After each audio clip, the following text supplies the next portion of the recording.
All right, welcome to The Explainer. Today, we are diving into a huge topic, truth. And not just any kind of truth, we're talking about objective truth. You know, that solid anchor you can hold on to in this crazy world of noise. It's a concept that really shapes everything, how we think, how we act, and even how we defend our own minds. So let's just get right to it. What even is truth? I mean, it's got to be one of the oldest questions humanity has ever asked, right? But it's never felt more urgent than it does today. With endless information and competing stories everywhere, having a solid definition isn't just for philosophers. It's a critical tool for survival. Well, there's this really powerful classical definition that says truth isn't about what you feel or what you think. It's way simpler. It's that exact moment when your mind perfectly clicks with reality. It's a perfect match between what's going on in your head and what's actually out there in the world. Okay, so let's dig into why this actually matters. We're going to break this down into a few key areas. We'll talk about how this idea of truth can be your shield against manipulation, how it lines up with how reality itself works, how it can bring you some real clarity and peace, and then we'll get a little bigger and connect it all to beauty and even the divine. All right, first up, manipulation. Let's see how locking your definition of truth into objective reality is pretty much your best defense, maybe your only defense against being controlled by other people. And this really lays out the stakes, doesn't it? On one side, you've got objective truth. It's anchored in reality. The result? Freedom. But then you look at the other side, subjective truth. And what's that anchored in? Power. Suddenly, the standard isn't what's real anymore, it's just whoever tells the most convincing story. And where does that lead? Well, straight to manipulation. And that's the whole playbook for manipulation, right there. The goal is always to cut that cord between your mind and the real world. You know, they create confusion, make everything feel kind of cloudy and uncertain.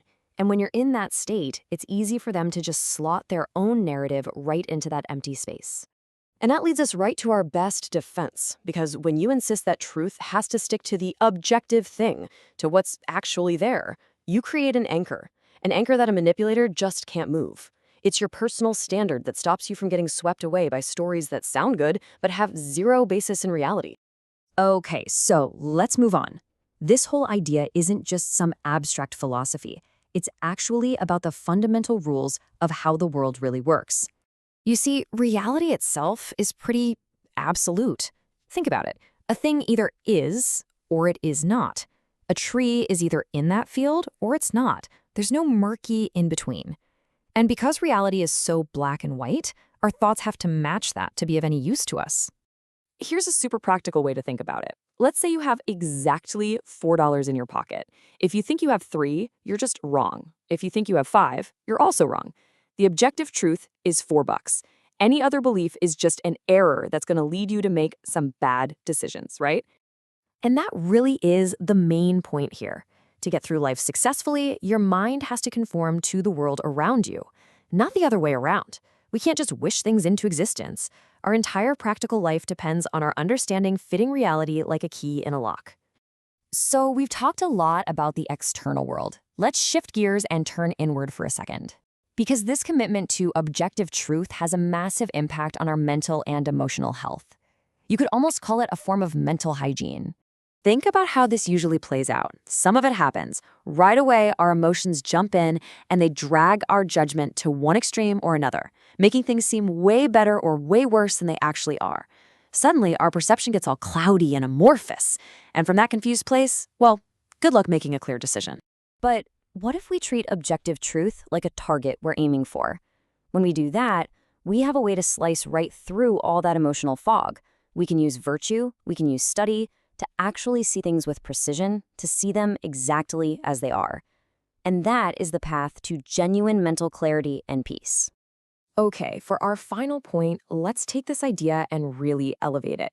This framework doesn't just stop at the practical stuff. It actually extends into these higher realms of beauty and even the divine, connecting truth to our deepest ideals.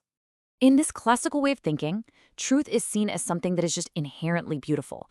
And why? Because it has these 3 key qualities. It has symmetry or proportion, it has clarity, meaning it shines and makes itself known, and it's complete, there's nothing missing. It's the lies, the confusion, that's where things get ugly and fall apart. And then the argument takes it one step further, to the divine. The idea is if a creator made everything, then reality itself is just the physical expression of that creator's thoughts. So in this view, if you really want to understand what the creator is thinking, you don't look inside yourself. You look outward at the objective world that was made. And so when someone decides to reject objective reality and create their own subjective truth, well, in this framework, that's seen as turning away from that divine expression. It's basically an attempt to make yourself the ultimate judge of what's real, trusting your own feelings over the world that's right in front of you. And that leaves us with this one big question. Every single day, we're bombarded with narratives, with stories, with emotional appeals trying to pull us in every direction. And in the middle of all that, we have a choice to make. What reality will you choose to match your mind to? Are you going to anchor yourself to the solid ground of what's real? Or are you going to let yourself drift in that chaotic sea of subjective feelings? The answer to that question really determines everything.